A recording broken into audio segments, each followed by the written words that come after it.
रहा हूं कि अगले साल हमारा 75 साल पूरा होने वाला है संविधान लागू होने का। एक बड़ा कार्यक्रम माननीय मोदी जी ने 1 साल का तय कर दिया है कि यही हमको बाबा साहब अम्बेडकर के लिए करना है। ललन जी को मैं वर्षों से जानता हूं और हमेशा इन्होंने समाज की उन्नति के लिए, समृद्धि के लिए, इसके विकास के लिए, बच्चों के विकास के लिए हमेशा संघर्ष किया है, लड़ाई की। आलोक को भी मैं जानता हूं, लेकिन हाल फिलहाल के दिनों में मैं जिनके संपर्क में आया और संपर्क का कारण केवल सामाजिक था, रंजीत दास जी के संपर्क में। एक लड़का है, कम उम्र का लड़का है, और वो समाज के लिए नहीं, अम्बेडकर, बाबा साहब अम्बेडकर, जिन्होंने कि हमें संविधान दिया, जिनके कारण हमारे जैसे लोग सांसद विधायक हैं। यदि बाबा साहब अम्बेडकर का संविधान नहीं होता तो शायद मैं एमपी नहीं होता, ललन जी भी एमपी नहीं, एमएलए हैं। उनकी एक भव्य प्रतिमा निर्माण कर रहा है, मतलब छोटी सी चीज, कोई बड़ी चीज नहीं है, या कोई ऐसा नहीं है कि कोई ऐसा डिमांड है जो कि बड़ा डिमांड है। अखबारों में मैं पढ़ता रहा और ये पता चला कि यहाँ की जो स्थानीय राज्य सरकार है, कांग्रेस की सरकार और झारखंड मुक्ति मोर्चा की सरकार, और जिला प्रशासन है जिसका नेतृत्व अभी जो मेरे खिलाफ कांग्रेस के उम्मीदवार हैं वो, क्योंकि वही सबसे प्रभावी विधायक, और जितने विधायक हैं वो सभी उसका विरोध कर रहे हैं कि हम इस जगह पर, संयोग से बात करते करते मेरा भतीजा भी यहाँ आ गया है रेवर, तो आप समझ सकते हैं पूरा परिवार ही पहुंच गया, तो उसका पूरा प्रशासन विरोध कर रहा है। मैंने कहीं से नंबर लिया और मैंने बातचीत करके उसको समझने की कोशिश की। उन्होंने मुझे एक नक्शा व्हाट्सएप किया कि ये बाबा साहब अम्बेडकर की प्रतिमा हम पुराने समारोहनालय के सामने जो है बिठाना चाहते हैं, और ये हमारा नक्शा है। मेरा नक्शा तो ठीक है, ये बनेगा कैसे?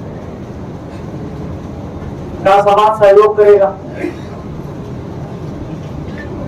हमने बिना उनके कुछ बोले हुए कहा कि आप बहुत बढ़िया काम कर रहे हैं, समाज के लिए इससे बढ़िया कोई काम नहीं हो सकता है, बाबा साहब अम्बेडकर को इससे बड़ी श्रद्धांजलि नहीं हो सकती।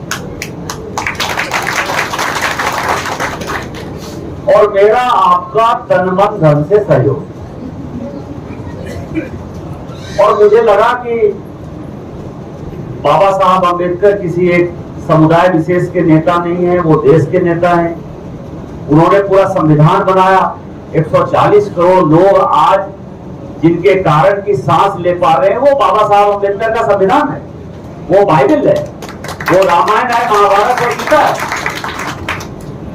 तो जिस आदमी ने मुझे संविधान दिया उसका विरोध शायद कोई नहीं कर पाए, लेकिन मैं गलतफहमी का शिकार हूं। राज्य सरकार ने जगह देने से मना कर दिया, राज्य सरकार ने वहां प्रतिमा स्थापित करने के लिए कोई भी कार्यक्रम करने से मना कर दिया। और ये सब चुनाव के बहुत पहले की बात है, ऐसा नहीं है कि चुनाव अभी आ गया तो चुनाव के समय की बात है। ये संगठन जो है लगातार काम करते रहता है, आलोक भी लगातार हमारे संगठन में काम करते रहते हैं, लेकिन आपका जो संगठन है रंजीत के नेतृत्व में वो लगातार इसी चीज के लिए प्रयासरत रहता है। अब सवाल ये है, यदि बाबा साहब अम्बेडकर की प्रतिमा गोड्डा में नहीं लगेगी, इस देश में नहीं लगेगी, तो क्या विदेश में लगेगी?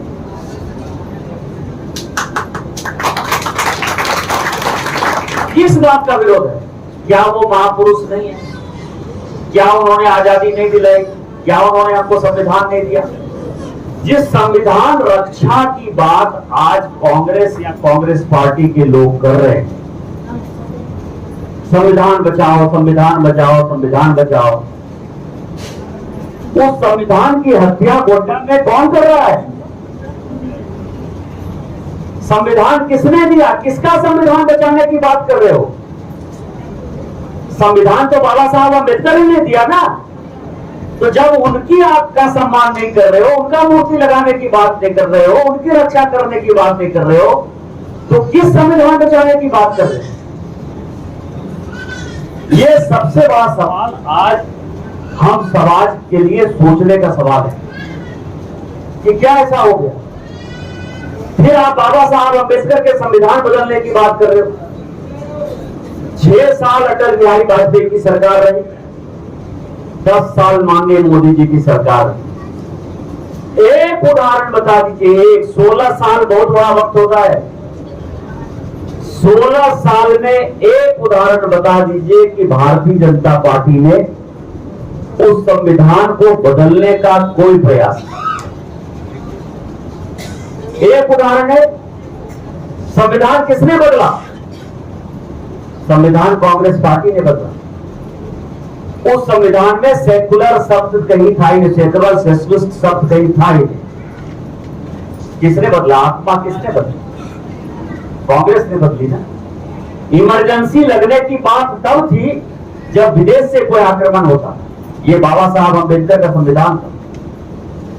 किसने इमरजेंसी लगाई? पॉलिटिकल पार्टी के लोगों को जेल भेजने का काम किसने किया? संविधान ये कहता है कि जो सीनियर मोस्ट जज होगा, न्यायपालिका, क्योंकि बाबा साहब अम्बेडकर ने विधायिका, न्यायपालिका और कार्यपालिका तीनों को अलग अलग बांटा। मतलब इतना अच्छा संविधान बनाया कि जिसमें कभी कोई लड़ाई होने का सवाल नहीं और अल्टीमेट फैसला न्यायपालिका को करना है।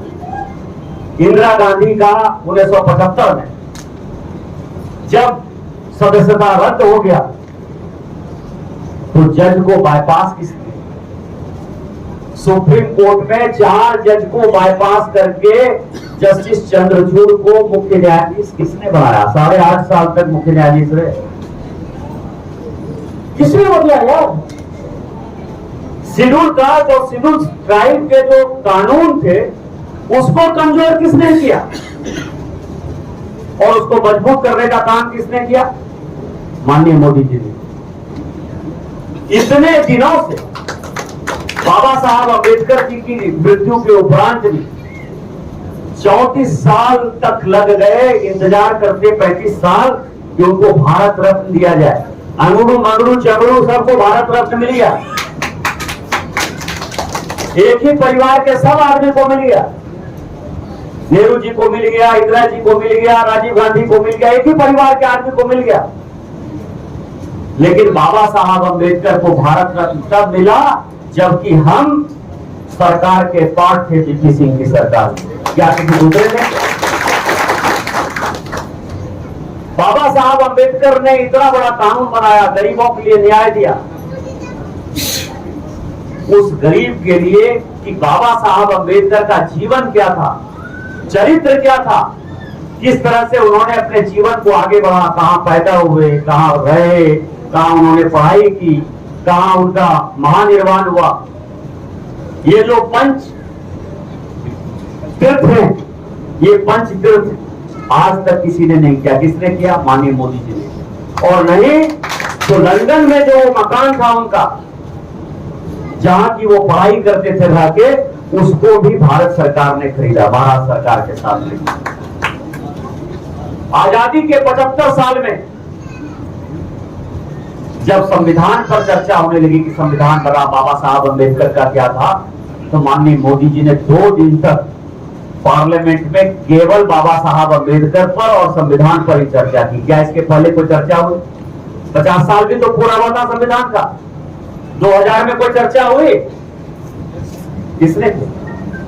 और अभी मैं आपको बता रहा हूं कि अगले साल हमारा 75 साल पूरा होने वाला है संविधान लागू होने का। एक बड़ा कार्यक्रम माननीय मोदी जी ने 1 साल का तय कर दिया है कि यही हमको बाबा साहब अम्बेडकर के लिए करना है।